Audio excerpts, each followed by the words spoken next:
Why do people stay stuck? I have spent 35 years going deeper into this question and have always been fascinated by why people who sincerely want to change, heal, love, or have abundance, have freedom, have better relationships, more success, and yet somehow they keep returning to the same experiences again and again. And after years of healing and guiding people through transformation, I realized something very important. Human beings are not simply creating from conscious desire, they're creating from deeper levels of consciousness. And today, I want to simplify some of the most important things that I have learned through consciousness work and my OmniSource healing principles so you can begin seeing life differently. Because once you understand these things, you stop feeling like life is happening to you and begin realizing that you are participating in the creation of it. Rule number one: consciousness recreates what feels familiar until it becomes aware. Most people think that they are actually choosing their life consciously. But consciousness tends to repeat unresolved experiences until they are brought into awareness and then transformed. This is why people often keep attracting similar relationships, similar financial situations, similar challenges, and similar emotional experiences. Not because life is punishing you, not because you are unworthy, but because consciousness moves naturally towards what is known. I noticed this in my clients' relationships years ago. They keep attracting emotionally and unavailable people. Different faces, different personalities, but the same emotional experience. Until eventually they realize they are not attracting them because something was wrong with them, but because it felt energetically familiar. So if you want to experience something different, the first question becomes, what within me still believes that this is normal? Awareness begins breaking the repetition. Rule number two: expansion often feels uncomfortable because the old self sees the unknown as unsafe.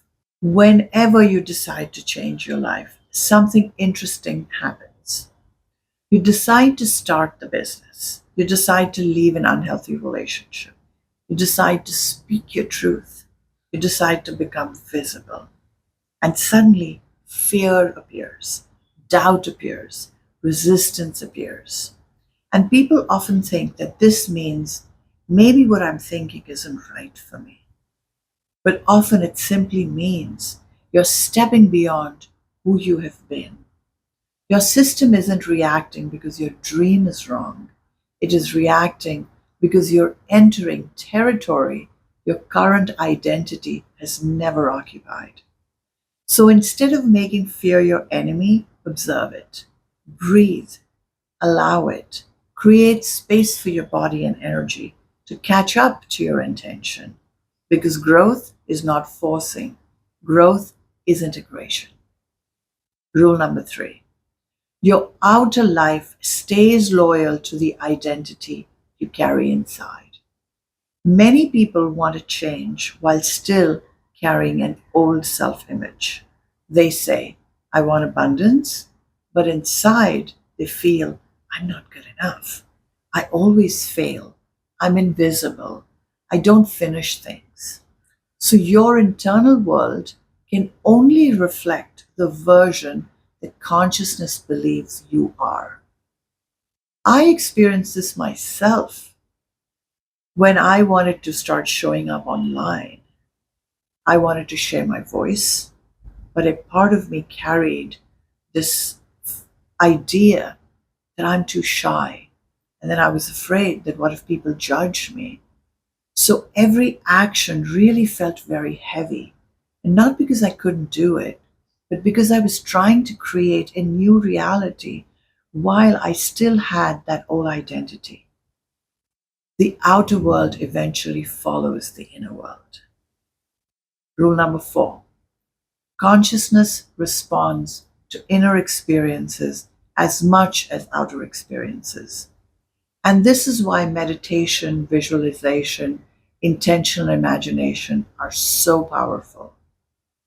When you repeatedly enter the feeling of the life you desire, you begin creating familiarity with that frequency. You stop feeling like abundance is distant. You stop feeling like love is impossible. You stop feeling like success belongs to someone else. Because consciousness begins recognizing and believing that this belongs to me too. This isn't pretending, but it's preparing yourself energetically for what you want to receive. Now, rule number 5: you do not create from circumstances, you create from a state of being. Many people look around and say, my bank account says this, that, and the other. My relationship says this. My current situation represents this. And then they unconsciously use these circumstances as evidence of limitation. But circumstances are mere snapshots. They are not your identity, not your destiny.